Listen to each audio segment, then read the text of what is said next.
Garrett here, your local INFJ.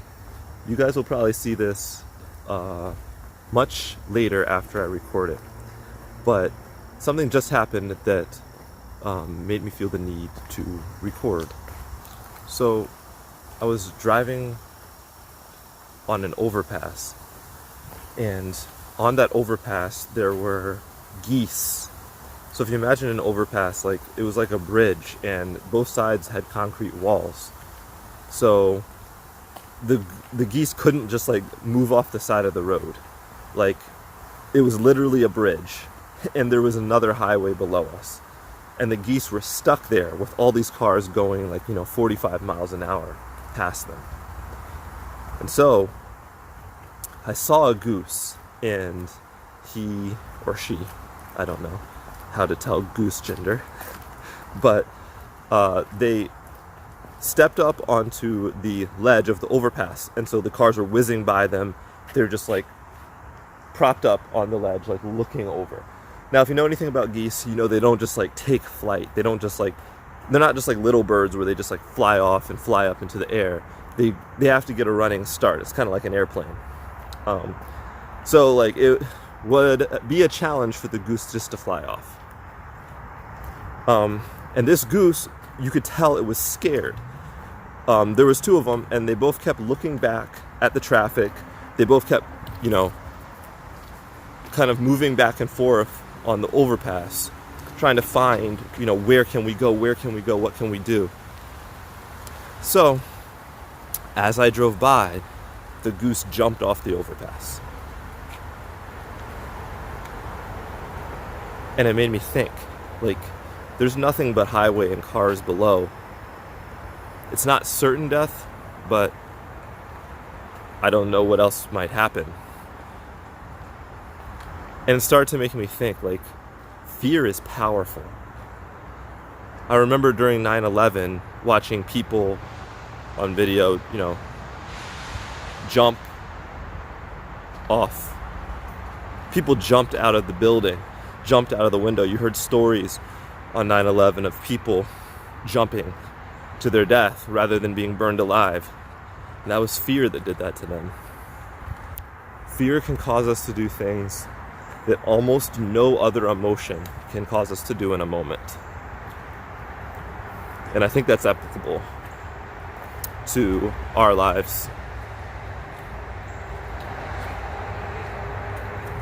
People that are scared are likely motivated to take action. And don't think that concept is lost on politicians, on people in power, on governments, on organizations. To motivate us to act, oftentimes they use fear. Now, this concept is nothing new, right? It's nothing new. On the run-up to elections, usually both sides start using fear of their opponent to motivate people to turn out for them, right? That goes to show you that they believe fear is even more motivational than, whatever positive force they might have, decided to use instead to get people to vote for them. There's a caravan coming towards the border, with images of masses of people coming towards the border to intrude. That was used last time. This is nothing new. However, I did want to kind of give a unique take on it. See, because we have known for so long that fear is being used to manipulate people, that there's been a backlash to it. And I think that's partially responsible to the rise in conspiracy theories. Now, the internet's also largely to blame for that. But people are afraid of being controlled. People are afraid of being manipulated. The internet and the public consciousness has exposed the manipulators. They've exposed fake news. They've exposed hidden agendas. They've exposed deceit and lies.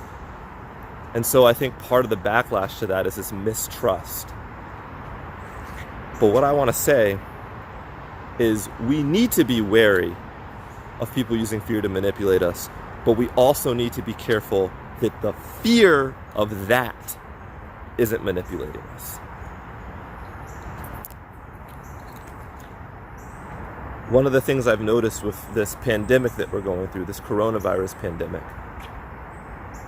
is that, at first people were motivated to take action through fear. And then the fear, at least from a certain group, started to not be of the virus, but it started to be of a fear of being controlled. And that fear actually might end up being more deadly.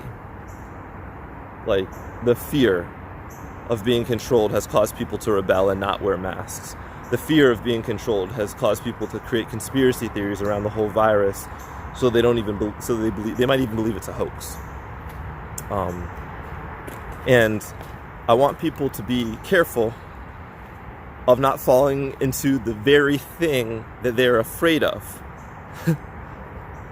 And not being so scared of fear itself that they're not being rational and that they're motivated to act in dangerous ways. Now, we're animals, so we're always going to be guided by emotions. We're always going to feel things.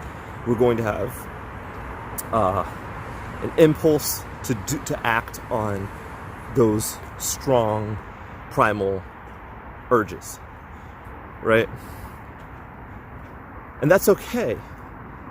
But what I would encourage people to do is, instead of making decisions, real life-altering decisions based on their fear, to try to make it based on other things. Try to bring in a little bit of love to your decision making. Try to bring in a little bit of logic to your decision making. And you do that not by denying the fact that you're scared, but by recognizing it. If you recognize what you're scared of, then you can better digest it and make a decision that's logical, so that you're moved by your higher consciousness rather than by your primal desires, if that makes sense. So if we can recognize our fear, and we can maybe develop some mechanisms to cope with it, meditation, breathing, logic, then it's not that we won't have these fears anymore, but it's that we'll be cognizant of them. We'll know that they're there. And when something is exposed and it's in the light, it no longer controls us.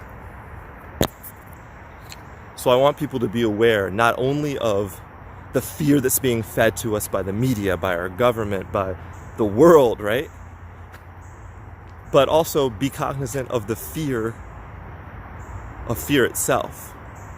Be cognizant of the mistrust that we have in everything. And make sure that when you're making your decisions, you make it from a place, as much as you can, of peace. It's from those places that we're allowed to trust our intuition. It's from those places that we end up making the decisions that are the most healthy. Don't be the goose that's so scared of the traffic that he actually ends up jumping to his death. Be sound enough of mind, be present enough that you're able to walk off to solid ground, spread your wings, and fly away. I appreciate you guys for watching. Let me know what you guys think about fear and the way fear controls us, and let me know what you think about the concept that our fear of fear itself might actually be controlling us more in today's society. Make sure you like and subscribe so that one day, one person might see this video. I appreciate you guys. Later.